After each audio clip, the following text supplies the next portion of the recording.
Tenemos a la profesora María Teresa Cabrera aquí con nosotros, ex candidata presidencial por el partido Frente Amplio. Y me dicen que va a ser asesora de la alcaldía de La Vega. No sé si es verdad eso, profesora. Buenos días. Muy buenos días. Un placer inmenso estar aquí de nuevo. Mire, se resolvió lo de La Vega entonces con la decisión que se tomó. Bueno, la sala capitular reconsideró La renuncia. o sea, atendió a la solicitud que presentó la Unión de Juntas de Vecinos y reconsideró la aceptación de la renuncia. Lo que nosotros hemos dicho en el Frente Amplio es que no seremos obstáculo para una solución al problema, una salida, porque hay muchas inquietudes, muchos sectores. Realmente ha generado mucha preocupación en La Vega y si el elemento que condujo a la decisión de la renuncia no está presente, entonces nosotros no somos un obstáculo para que se viabilice una solución que se ajuste, obviamente, a la institucionalidad de la municipalidad y del mismo órgano electoral. Pero ella seguirá en el Frente Amplio, en su partido. Sí, claro, por supuesto que sí. Porque la otra vez se dijo que la condición, Pero que la condición que le pusieron para aceptarla ese es como el elemento que no está presente Ah, ahora. Profesora, y cuando aquí vimos que se iba por esa senda, nuestro compañero Oliver Peña, que nos ha dado varias primicias con respecto a ese tema desde La Vega, cuando vimos eso, yo decía, bueno, es una salida política inteligente. Ahora, no es una salida jurídica, no es una salida legal, porque cuando se analiza el tema de la ley del Distrito Nacional y los municipios y la ley electoral, no se vislumbra que tenga la Junta que hacer nada con respecto ya a un funcionario electo, ni se verifica que en este caso el Consejo Municipal, el Consejo de Regidores, pueda aceptar o no aceptar algo. Tú recibes una renuncia y sobre todo cuando ya hay en este caso, un suplente, un sustituto, aunque sea provisional, significa que el titular de la cosa ya no está. Pero es una salida política inteligente. ¿Se ha pensado a raíz de esta situación y ustedes como partido político que estuvo en el centro de la diana de este tema, se ha discutido la necesidad ya de legislar para que ese vacío no continúe?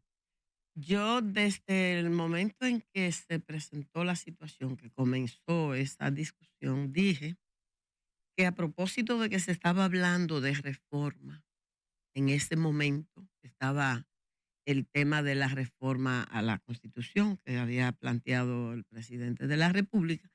Yo decía que dado el vacío jurídico que se había puesto en evidencia a propósito del caso, era pertinente que en esa reforma se contemplara una, una salida frente a escenarios como ese Hay escenarios que se que se presentaran presentaran. posteriormente Claro, porque no se puede aplicar para atrás, retroactivamente. pero a partir de la experiencia, Claro. yo creo que era pertinente y lo formulamos en ese sentido, la necesidad de que se contemplara jurídicamente, en el ordenamiento jurídico, una salida clara, explícita, que no esté sujeta a interpretaciones.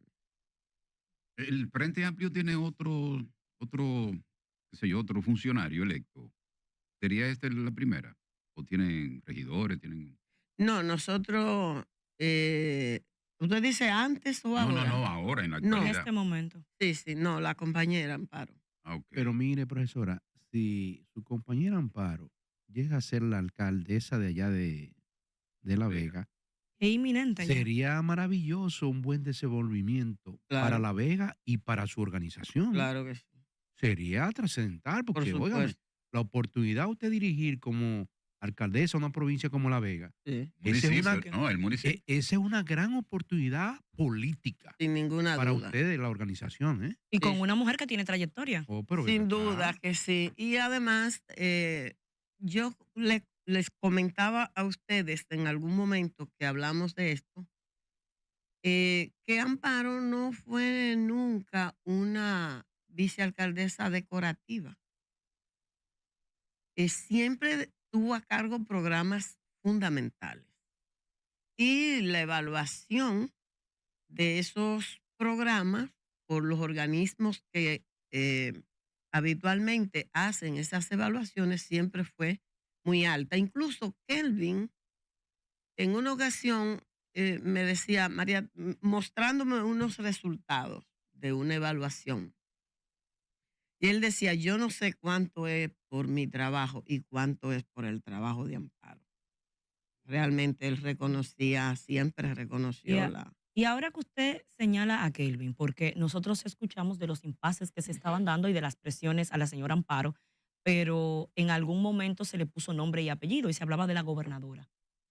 ¿Qué participación tuvo Kelvin en ese tema o en la situación de que ella renunciara o en la situación actual de que volviera y asumiera porque el partido no iba a hacer, en este caso el PRM, las exigencias que estaba haciendo? O sea, ¿cómo ubicamos a Kelvin en esto con respecto a una persona que viene trabajando con él, no solamente como vicealcaldesa, sino tengo entendido que ella había sido Regidora. regidora, presidente de la sala capitular, o sea, es una Ujú. persona que viene trabajando con él durante mucho tiempo. Sí. No, no, para nada en lo que tiene que ver con la situación que se generó, que condujo a la renuncia de Amparo. Siempre Kelvin públicamente lo que ha evaluado el trabajo de Amparo en los términos que él consideró como un trabajo excelente, una gestión con mucha responsabilidad, todos los programas que tuvo a cargo ella dirigir, siempre fue bien valorado, no, para nada. No ejerció, no podemos decir eso. Y contribuyó a la solución, Kelvin, siendo el líder principal prácticamente de la zona del partido. Yo me imagino que sí, porque realmente nosotros, fíjate, en este proceso ha habido la organización, como dije en aquella vez que participé, que tiene la hegemonía en ese gobierno local, que es el partido oficial, obviamente. Y para esta salida, obviamente que su voluntad ha sido fundamental, sin dudas, aun cuando surgieron iniciativas de entidades que tienen un vínculo directo con la vida cotidiana del gobierno local, como son las juntas de vecinos, la unión de juntas de vecinos, y también actores clave de La Vega que siempre han tenido mucha incidencia, que han dicho, oye, ya esto no es posible, La Vega no puede estar en esta situación, hay que buscar una salida, incluso que se han pronunciado públicamente. El obispo se pronunció, lo ha hecho también en las homilías, y empresarios de esas voces que siempre han estado presentes, que han sido muy influyentes en la vida de La Vega, también se han pronunciado. Yo imagino que sí, que como un actor importante, no tengo la certeza, pero me imagino que sí, que ha tenido que ver. Camarada. Camarada, así mismo. Los comunistas están regados por el mundo. Mayo. Firme. Camarada. Frente a el caso de La Vega es el resultado de un acuerdo y que ciertamente las calidades están ahí planteadas de a quien ustedes llevaran al cargo de vicealcaldesa. Nadie ha cuestionado las calidades. No. Hasta ahora nadie, lo que yo he leído, nadie ha cuestionado. Pero va a seguir el Frente Amplio en alianza con el PRM. Se están planteando ustedes una nueva visión o una visión estratégica diferente de cara al segundo gobierno del PRM, y obviamente todavía falta mucho para el 2028, pero está planteado todo, porque se están dando una serie de acontecimientos, incluyendo la reforma constitucional e incluyendo la escogencia de los nuevos miembros de la Junta Central Electoral, que no importa las ratificaciones que se han hecho, es para una nueva gestión. Ujú. En todo esto, ¿cuál es lo que apuran como planteamiento en lo inmediato? A ver, el Frente Amplio, nosotros hicimos saber que la táctica adoptada de cara al proceso electoral del 2020 concluyó el 5 de julio, cuando se produjeron esas elecciones y pasó esa coyuntura. Hubo acuerdos puntuales a nivel de territorio en las elecciones que concluyeron del 24, pero el Frente Amplio, incluso para todo esto que está pasando, nosotros no hemos tenido una conversación. No, nosotros creemos que lo que corresponde al Frente Amplio es trabajar para fortalecerse, para crecer, para construirse, para colocar, digamos, referente, y nosotros no nos ubicamos como una organización aliada al PRM. Nosotros, amigos, sí, y tenemos buenos amigos ahí, pero esa táctica electoral del 2020 pasó. Y de cara a las otras organizaciones de izquierda, se ha dado el caso en América Latina Ujú. que ha sido exitosa la izquierda en muchos territorios de la América Latina.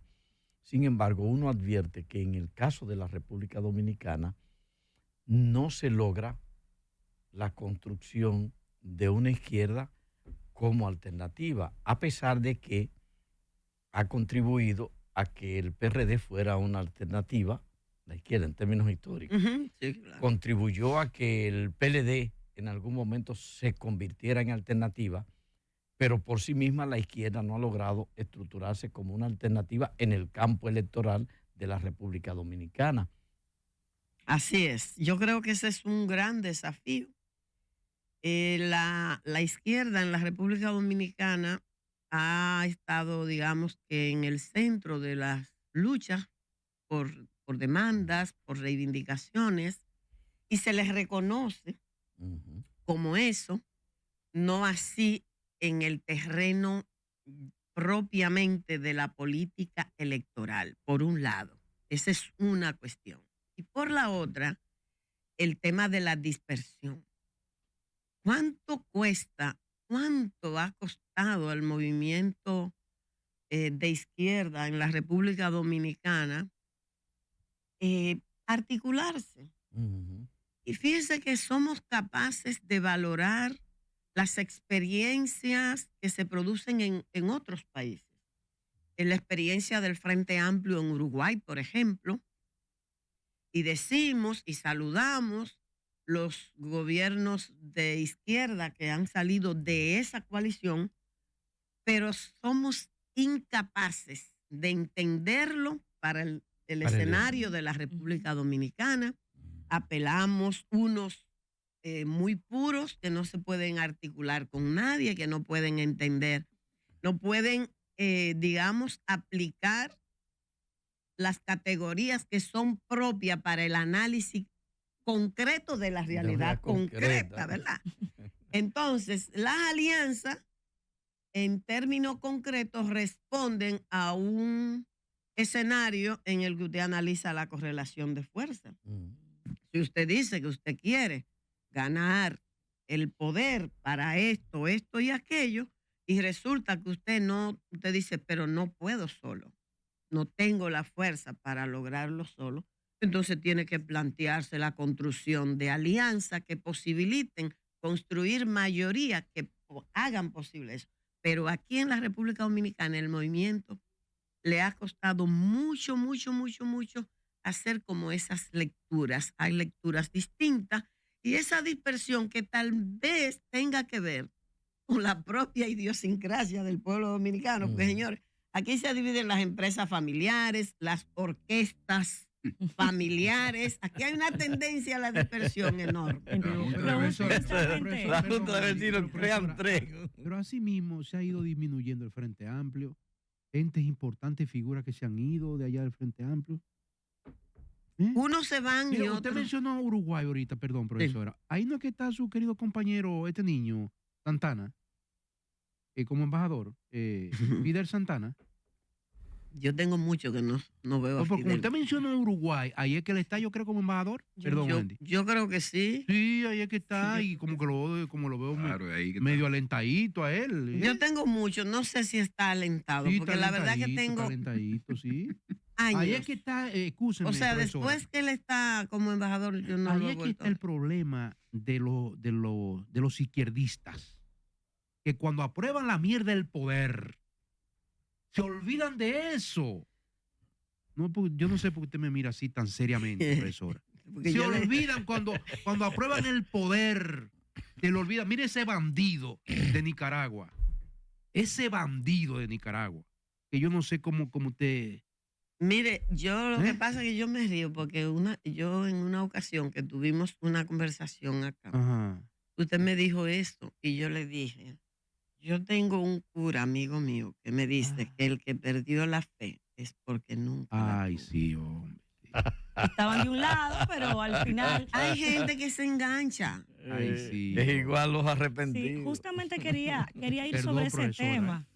Quería ir sobre ese tema. Nosotros de las veces que conversamos antes del proceso electoral pasado, usted nos hablaba de movimientos que habían buscando justamente esa unión y tratando de llevar un candidato unificado. Entonces a uno a veces le queda la duda de que si esas personas que no son capaces de unirse con los que deben de ser sus iguales, realmente quieren la posición en algún momento o se trata simplemente de ser eternamente candidato. Porque al final tú ves que no me uno con mi grupo, que debería de ser mi línea inicial, pero me uno al gobierno. Entonces te queda la sensación de que todo es un relajo. ¿Qué tan difícil es para un partido como el Frente Amplio, para una persona como usted que viene de luchas de diferentes sectores, incluyendo evidentemente que el gremio educativo, tenemos que referirla siempre por ahí, mantenerse en su partido, mantenerse con sus ideales a sabiendas de que muchas veces está arando sola, está arando sin bueyes? Nosotros hemos insistido mucho con el tema de la unidad. Probablemente, y yo diría, sin quizás, somos el polo que mayor sacrificio ha hecho en aras de la unidad. Nosotros aportamos el registro electoral nuestro. Nos despojamos del nombre con el que habíamos construido una referencia para aportarlo a ese esfuerzo por articular. ¿Por qué? Porque nosotros creemos que es necesario ese paso. Que aquí hay mucha gente con sentimientos y convicciones de izquierda, pero que no tiene fe en que cada una de las organizaciones dispersas va a convertirse en una opción de poder. Y reclaman esa unidad. En el esfuerzo que hicimos en esta última experiencia que Wendy perfectamente describe, realmente pasamos más de 2 años en una mesa bajo ese convencimiento. Incluso cuando yo salí con la propuesta de precandidatura, era con esa idea de que participaba como precandidata porque en un esfuerzo del grupo surgirían otras propuestas y con el método democrático que se acordara, se elegiría la candidatura que mayor nivel de respaldo concitara, pero que expresaría al conjunto. Esa es la verdad. En ese tiempo pasamos. Sin embargo, al final habían dos precandidaturas. Era la del doctor Guillermo Moreno y la nuestra. Pero al final no fue posible concretar ese esfuerzo porque la candidatura, la mesa prácticamente quedó sin acuerdos. sin acuerdo y sin más candidatura. La única precandidatura que quedó fue la mía. Entonces, en ese contexto nosotros decidimos participar. Pero lo que quiero rescatar es lo justo, lo objetivo de tu planteamiento, de tu inquietud y tu reflexión, en el sentido de que estamos desafiados a formularnos esa pregunta seriamente, pero en el caso del Frente Amplio nosotros no renunciamos al propósito de la unidad, pero hemos también llegado a la conclusión de que el mayor aporte que podemos hacer a ese esfuerzo por construir la unidad de la izquierda en la República Dominicana es construirnos, crecer, y ese crecimiento va a ser una María continuación. Teresa. Usted hablaba de la, discúlpame Salvador, Sí, sí, para no, seguir en adelante, esa línea. adelante. Usted hablaba de la experiencia de Uruguay. Podríamos hablar también de la experiencia de Argentina y De varios, Chile. de Chile, varios países más de la Y región. mismo Colombia. Pero yo conozco de algunas experiencias en Argentina en donde los movimientos, por ejemplo, Podemos, empezó como movimiento en la capital y empezó ganando espacio y al final había que sentarse con ellos porque dominaban una región hasta que llegaron en una conflagración a tener un presidente. ¿No se han planteado ustedes esa posibilidad? Que más que concentrarse a nivel nacional, donde hay que tener muchos recursos para recorrer todo el territorio, quizá concentrarse en poblaciones que le vaya dando visibilidad al Frente Amplio y que haya que sentarse a negociar. Exacto. Nosotros estamos justamente en un proceso de estudio, de análisis, porque la verdad que hay muchos elementos nuevos que van configurándose en la sociedad dominicana que es necesario volver a estudiar. Pero dentro de las cosas que estamos reflexionando es precisamente eso. Es decir, dos cosas. Una candidatura no se construye en 3 meses. Eso no es posible. Nosotros necesitamos visualizar territorios. Tampoco podemos abarcar todo el territorio nacional, porque ni se puede atender a uno ni a otro. Lo mejor sería visualizar territorios específicos donde hay potencialidades para desarrollar liderazgos locales, potenciar esas propuestas, construirlas desde ya, no esperar que que falten 3 meses para las elecciones, y entonces apostar todos los esfuerzos a esas demarcaciones. Ciertamente, para nosotros es importante la posibilidad de tener esas vitrinas, porque el PT fue así también. El PT en Brasil comenzó ganando municipios, gobiernos locales. Duró mucho para hacerlo. Y mostró 14 años. Mostró la diferencia entre cómo gestionaban por eso le decía Mayo el tema de la los tradicionales y cómo gestionaban ellos esos municipios, esas ciudades que gobernaban.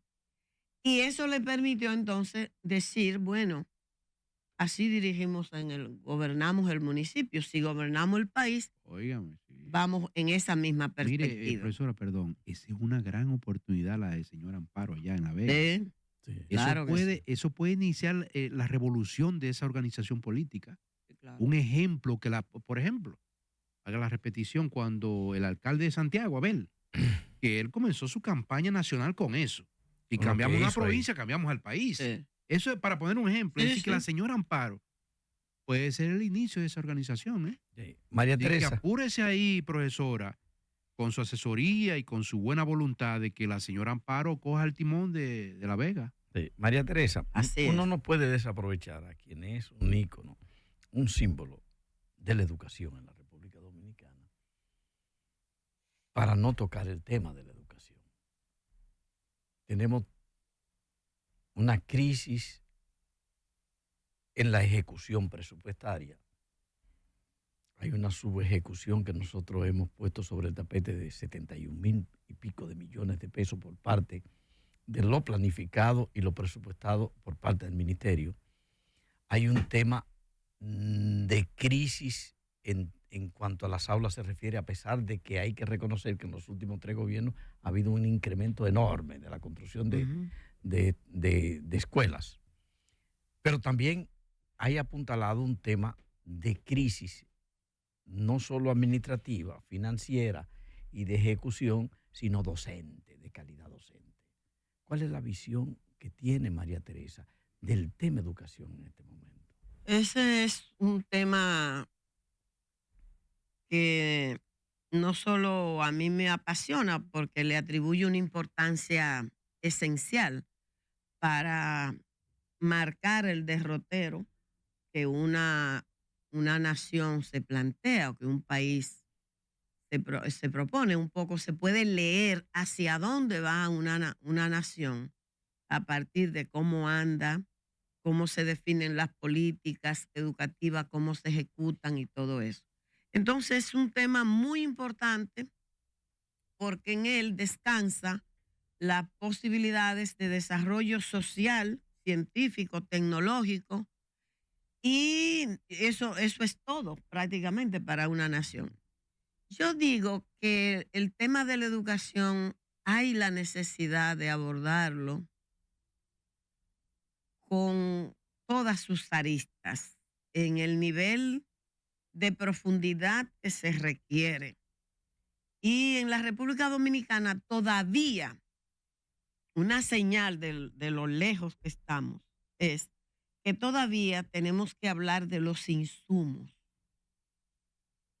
Sí, hay países donde ya no se habla de si falta una escuela, si la escuela los está libros tan deteriorada, tarde.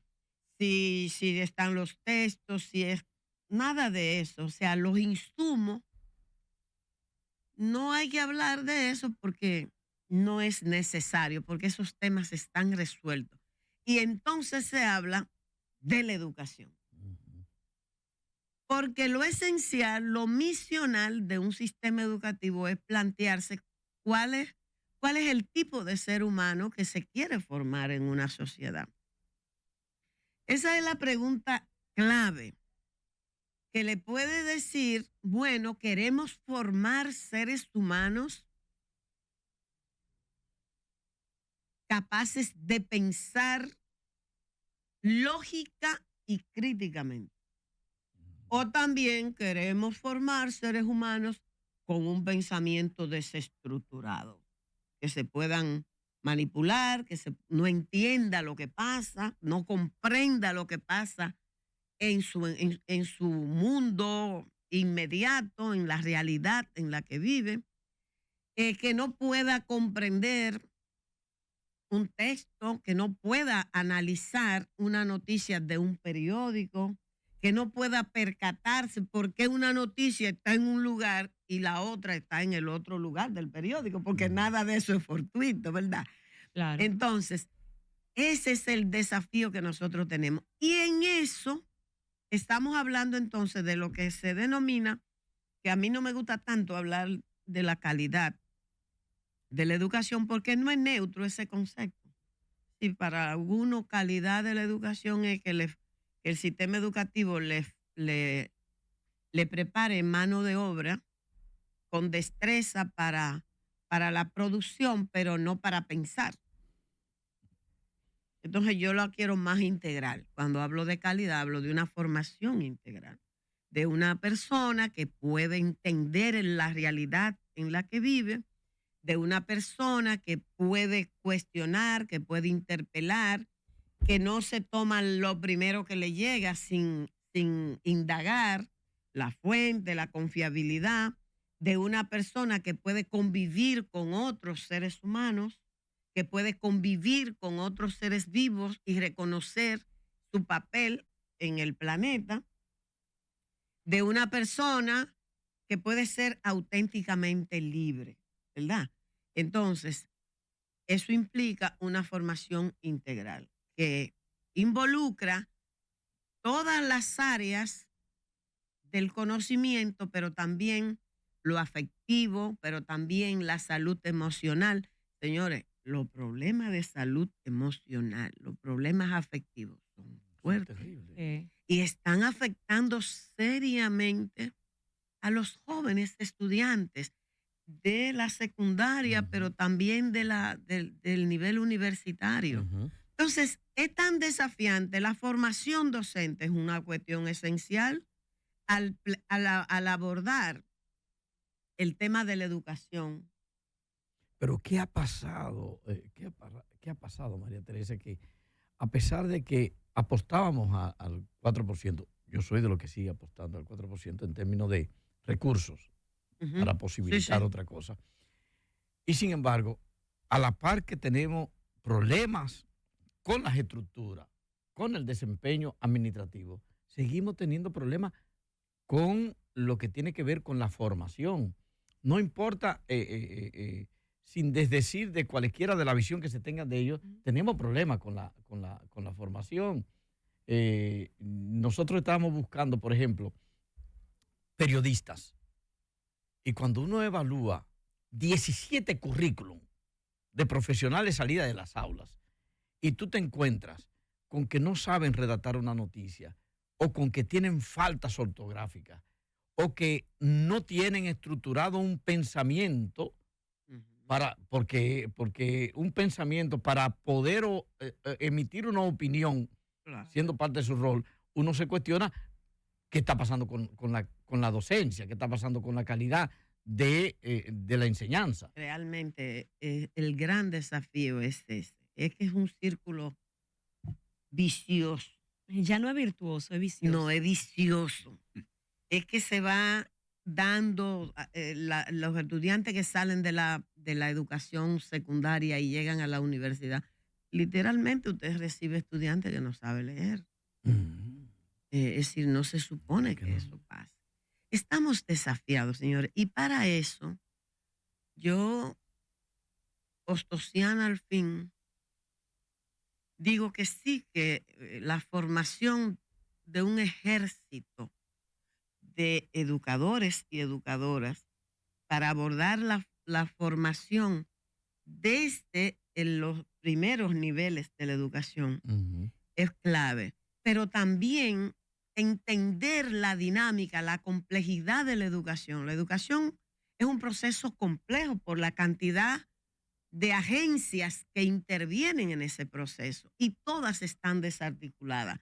La familia es el primer espacio de socialización donde comienza la educación, donde se cultivan los hábitos, donde se forman los sentimientos, los valores, las ideas, las creencias. La comunidad como espacio de práctica social es un espacio donde se aprende mucho. Y luego usted tiene la escuela que se encarga de la educación escolarizada, pero los medios de comunicación, hoy día las redes sociales. Es una cuestión desafiante. Entonces, ahora, ¿qué pasa? Que la escuela se encarga de la educación, digamos, que se organiza científicamente, porque la educación como fenómeno social no tiene racionalidad. Ahí se aprende todo, lo bueno y lo malo. Si en la sociedad se normaliza la violencia, eso se aprende. Las jóvenes generaciones van interiorizando como es tan cotidiano y no hay consecuencias, interiorizan esto como una normalidad.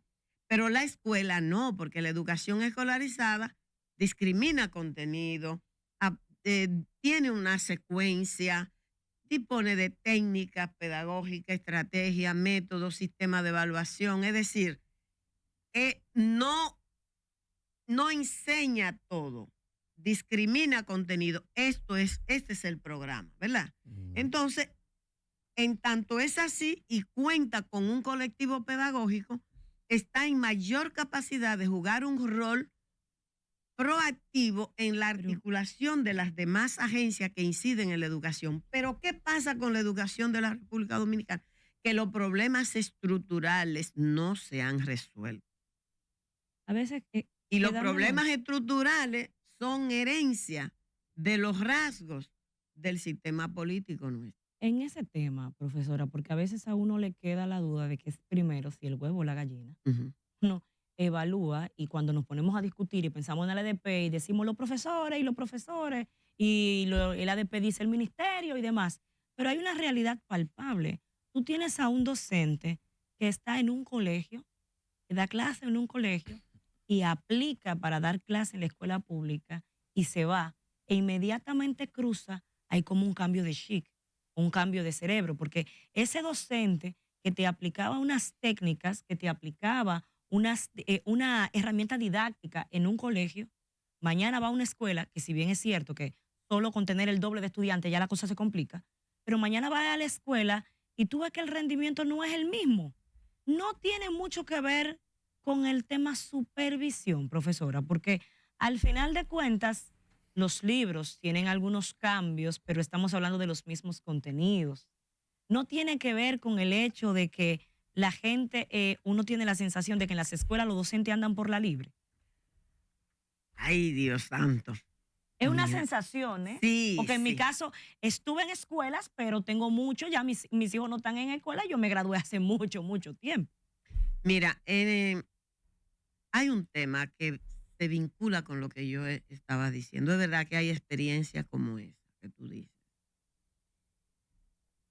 Pero eso está asociado a un problema que hereda el sistema educativo del régimen político. Eso que se llama clientelismo, eso que se llama el